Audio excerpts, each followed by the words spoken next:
News when you want it with Bloomberg News Now. I'm Amy Morris. A huge deal for advanced micro devices. Meta Platforms will deploy 6 gigawatts worth of data center gear based on processors from AMD. It is a blockbuster deal that marks a win for the chip makers' attempts to catch up with NVIDIA.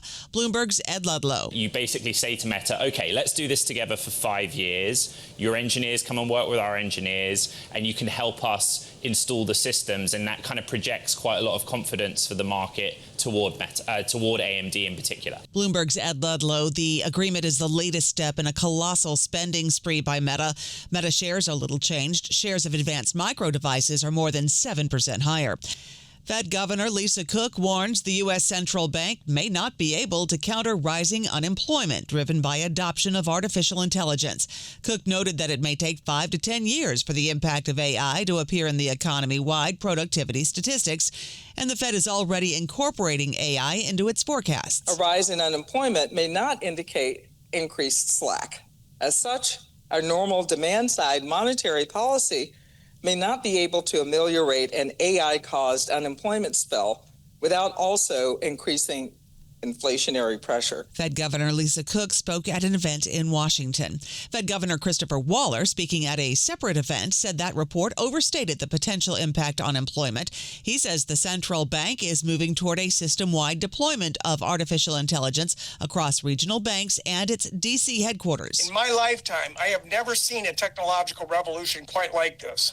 And I've seen this birth of space exploration, the rise of the personal computer, the explosion of the internet, and then smartphones. Waller spoke at a conference organized by the Boston Fed. Chicago Fed President Austin Goolsbee says the Supreme Court's decision to strike down many of President Trump's global tariffs may cause more uncertainty for businesses, but could help cool inflation. I'm pretty optimistic that we can get rates down further, multiple cuts in 2026.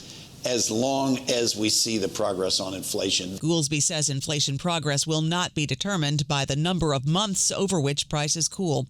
Consumer confidence ticked up in February on more upbeat prospects for the economy, incomes, and job market. The Conference Board's gauge rose to 91.2. That beat expectations.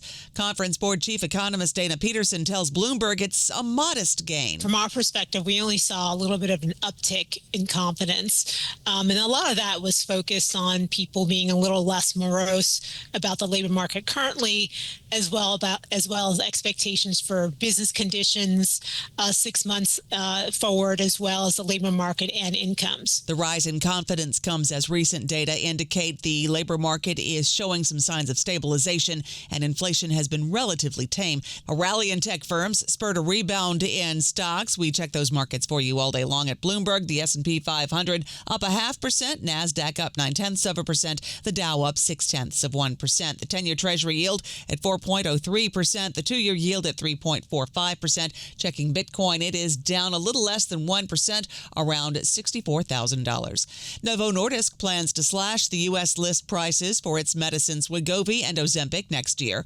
The Danish drug maker set a monthly price of $675 across the board for its semaglutide family of medicines, a cut of as much as 50%. Shares of Novo Nordisk now 3% lower. Warner Brothers Discovery now considering a new takeover bid from Paramount Skydance, reported to be higher than the previous offer. If the board decides it is superior to the bid from Netflix, then Netflix has 4 days to make a counteroffer. So the Netflix deal does remain in effect. Warner Brothers still recommends it and has told investors not to take any action at this time. Shares of Paramount are little changed. Shares of Warner Brothers up less than 1%, and Netflix shares are up more than 1%. President Trump is preparing to go to Capitol Hill tonight to deliver the State of the Union address. He said it could be a long speech because, quote, we have so much to talk about.